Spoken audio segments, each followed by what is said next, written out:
ప్రజలందరూ బొంద పెట్టాలి, లేకపోతే ఎట్లుంటుంది?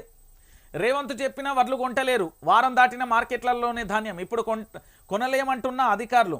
జనగామ మార్కెట్లో రైతుల ధర్నా, వడ్లు తిరిగి తీసుకెళ్తున్న అన్నదాతలు. ఇక చూడుర్రి, ఆ ఒక్కరోజు అప్పుడు ఏది నల్గొండల కొనకపోతే మన ఎవరు బండి సంజయ్ అన్న ఇంకెవరెవరు చాలా మంది వచ్చి కాంగ్రెస్ వాళ్ళు డింగ్ చక్క అని ఇట్లా డాన్స్ వేసుకుంటూ వచ్చి ఇగో ఇట్లా ఏంది అంటాడు, ఇంతంత ధాన్యం తీసి ఇగో కేసీఆర్ కొంటలేము. మరి ఇప్పుడేం గడ్డి బీక్తున్నారా, గాడిద పాలు తోముతున్నారా, ఏంది కథ ఏంది?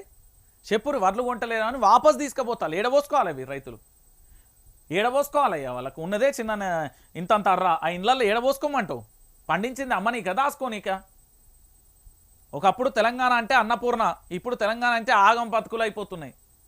తెలంగాణ బిడ్డలారా ఒకసారి మీరే చూడుర్రి, రైతులందరూ వడ్లను తిరిగి తీసుకెళ్తున్నారు ఇంటికి. ఎక్కడ ఎవడు కొనుగోలు కేంద్రాలను వీళ్ళకి అడ్మినిస్ట్రేషన్ తెలియదన్న, వీళ్ళ వల్ల కాదు. నేను చెప్తున్నా కదా, అనవసరంగా మన గొంతుక మనం పోసుకోకూర్రి. ఏప్రిల్ 18న అభ్యర్థులకు బీ ఫామ్లు. తెలంగాణ భవన్లో ఈ నెల 18వ తేదీన గురువారం నాడు పార్లమెంట్ ఎన్నికలలో పోటీ చేయనున్న పార్టీ అభ్యర్థులకు బీఆర్ఎస్ పార్టీ అధినేత కేసీఆర్ బీ ఫామ్లు అందజేయనున్నారు. అదే సందర్భంలో ఎన్నికల ఖర్చుల నిమిత్తం నియమావళి అనుసరించి 95 లక్షల రూపాయల చెక్కును కూడా ఆ అధినేత చేతుల మీదుగా ఎంపీ అభ్యర్థులు అందుకోనున్నారు అంటూ కూడా ప్రధాన అంశానికి సంబంధించి కూడా హైలైట్ చేసిన పరిస్థితి కనబడుతుంది.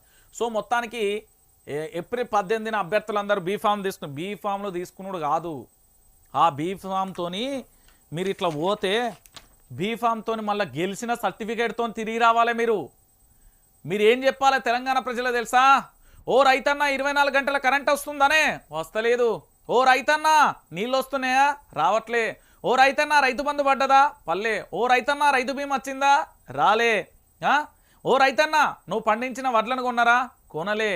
ఓ రైతన్న నీ బిడ్డలు హాస్టల్లో చదువుకుంటే పులిహోర తిన్నందుకు పానం పోతున్నది, మరి చదువు చెప్తున్నారా, మంచిగా పువ్వ పెడుతున్నారా, పెడతలే. ఏం జరుగుతుంది? ప్రశ్నిస్తే దాడులు, కేసులు జరుగుతున్నాయి. కాబట్టి ఈరోజు పక్కోనికి వచ్చిందని మనం సంబరపడద్దు, మన ఇంటికి కూడా వస్తుంది ఆ రోజు, మన కన్నీళ్ళు కూడా వస్తాయి. కాబట్టి మనం మళ్ళీ మన కేసీఆర్ను తెచ్చుకుందాం, మన అభ్యర్థులను గెలిపించుకుందాం అనుకోరి. లేదు అనుకో ఇక వేస్ట్. ఇక తెలంగాణలో ఇక నేను చెప్తున్నా కదా, నేను వార్తలు బంద్ పెట్టాల్సిందే. ఇది చెప్తున్నా.